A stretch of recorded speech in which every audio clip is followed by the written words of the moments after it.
le retour du service national. Oui, absolument. Je propose la création d'un service national devant une situation d'élitement du lien social, de la non-appartenance. Je pense que le service national est vraiment le creuset républicain et je propose la création d'un service national d'une durée d'1 an, obligatoire pour garçons et filles, qui peut avoir une dimension militaire ou une dimension civile. Il y a 5 semaines qui seraient communes pour réapprendre d'abord celui qui est riche, apprendre à vivre à côté d'une personne qui a moins de facilité, qui est culturellement pas du même niveau. Je pense que le brassage permettra le sentiment d'appartenance. Et puis ensuite, on peut choisir soit le service militaire, soit le service civil. Alors on avait supprimé le service national, Jacques Chirac, d'abord parce qu'on voulait une armée. C'est une erreur majeure. Absolument. Du reste, vous savez, la commission, moi j'appartenais à la commission qui a travaillé sur ce sujet, qu'on soit de droite ou de gauche, nous étions tous contre le fait de le supprimer. Ça a été décidé politiquement pour des raisons uniquement budgétaires. Oui, alors, et on s'aperçoit aujourd'hui des conséquences. Oui, mais moi je vous retourne effectivement le compliment, c'est-à-dire ça a été supprimé parce qu'on voulait une armée de métier et parce que le service national coûte cher. Comment vous le payez, le vôtre ? Nous le finançons par une redistribution. Toutes les subventions qui sont actuellement données sur le plan économique bénéficient aux grandes entreprises et moi je veux une redistribution vers les PME, PMI. Ça représente à peu près 44 milliards ces subventions. Là-dessus, je prends 7 milliards pour financer le service national. Alors, en France, à quoi sert le service militaire?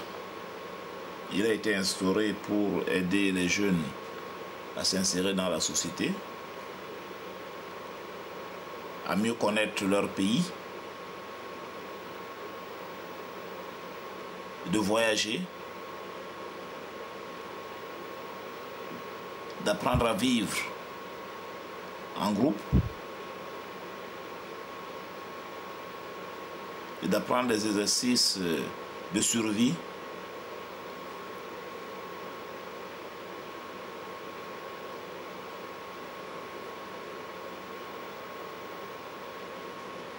D'apprendre différents métiers,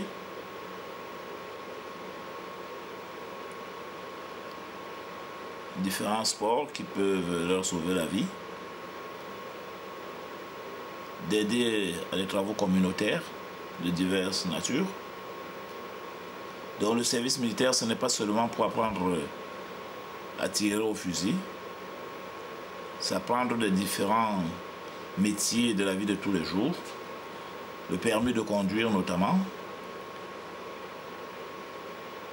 et s'insérer dans la société, apprendre à être sociable, apprendre la discipline qui facilite la vie et les relations humaines. Ce document nous a été fourni par l'armée française.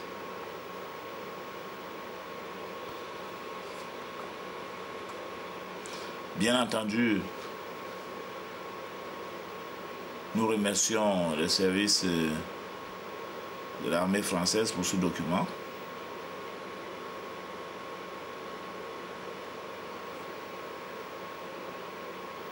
Années 80, des régiments du service militaire adapté ont été développés également dans le Pacifique. Aujourd'hui, le service militaire adapté compte 8 unités, 7 qui sont réparties dans les dom-toms et une dernière unité qui est née en 1995 qui a pour but d'aider à l'insertion de nos jeunes en métropole et qui est stationnée à Périgueux.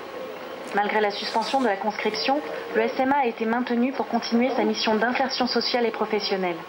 Aujourd'hui, près de 3000 volontaires âgés de 18 à 26 ans rejoignent les rangs du SMA chaque année. La cible du service militaire adapté a légèrement évolué, puisqu'aujourd'hui on n'est plus sur une notion de service national qui incluait l'ensemble des jeunes, mais à cibler sur des jeunes qui sont en difficulté ou en voie de désocialisation. Mais que viennent-ils chercher ces jeunes? Une formation, mais pas uniquement. Ils sont aussi en quête d'un état d'esprit, la réussite par le travail et par l'effort. Ici, on a les moyens de travailler, tout ça, et puis on a des formateurs, on est encadré, et puis on est ici pour apprendre à faire des efforts. C'est ça la devise du RSMA, la réussite par l'effort et le travail. Donc voilà, je suis là pour faire des efforts, pour me pousser pour aller plus loin. En début de parcours, les jeunes s'initient à la vie militaire pendant 1 mois. Ensuite, leur quotidien s'inspire d'une vie au régiment. L'encadrement militaire leur réapprend un savoir-être et des valeurs essentielles à leur réinsertion. Pour un jeune qui se laissait vivre, entre guillemets, le fait désormais d'être à l'heure, de se lever tous les jours, d'être motivé, d'être sportif, tout ça, ça contribue à ce que l'entrepreneur en face, il reçoive un jeune favorablement. Ce savoir-être acquis, les jeunes sont dans de bonnes conditions pour sortir de la spirale de l'échec. Ils apprennent ensuite des savoir-faire utiles à leur réinsertion professionnelle. De la restauration au métier du bâtiment, de l'entretien des espaces verts à la mécanique, près d'une cinquantaine de métiers sont proposés au SMA, adaptés à la réalité socio-économique de chaque territoire. Chaque jeune suit un parcours individualisé. Il choisit un métier, assiste à des cours théoriques et pratiques encadrés par des militaires, suit une remise à niveau scolaire adaptée. On essaie de répondre aux spécificités des ateliers dans la mesure du possible. C'est vrai que pour tout ce qui est proportion, tout ce qui est conversion d'unités, pour faire des mélanges, il faut que ça soit acquis assez vite pour pouvoir être plus à l'aise sur les ateliers. C'est une motivation qu'il faut réenclencher, donc il faut aussi leur apprendre à apprendre, quoi. Après 6 à 12 mois d'efforts, les volontaires du SMA reçoivent un certificat d'aptitude personnelle à l'insertion, véritable passeport pour l'avenir. Un avenir qui peut se dessiner en Outre-mer, à travers une insertion professionnelle locale. Certains jeunes ont à cœur de poursuivre l'un des objectifs du SMA, à savoir la mise en valeur et le développement des départements et territoires d'Outre-mer.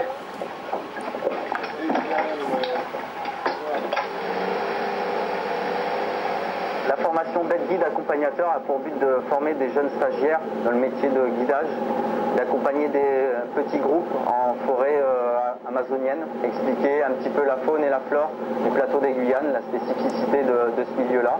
On va aller donc mettre en application ce qu'on a vu en théorie en salle de cours.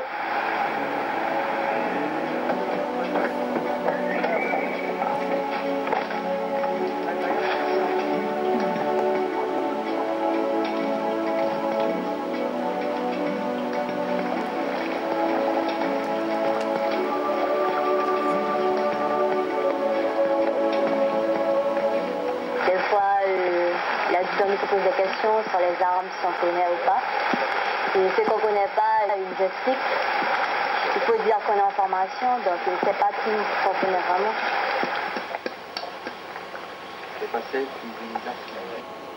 Pour mettre en valeur l'outre-mer, les jeunes participent notamment à des chantiers d'application, des travaux utiles à la collectivité et qui leur permettent de mettre en pratique ce qu'ils ont appris au SMA. Cette participation à la vie locale s'étend parfois au secours des populations, puisque les jeunes du SMA peuvent être mobilisés lors de catastrophes naturelles ou d'accidents. Si certains restent en Outre-mer pour travailler, d'autres poursuivent une formation en métropole, soit à la direction du SMA à Périgueux, soit à l'AFPA de Boulazac, soit au Centre militaire de formation professionnelle de Fontenay-le-Comte. Entre ceux qui trouvent immédiatement un emploi et ceux qui continuent à se former, près de 80% des jeunes sont considérés comme insérés. Une véritable réussite sur le long terme, comme en témoignent des anciens volontaires du SMA.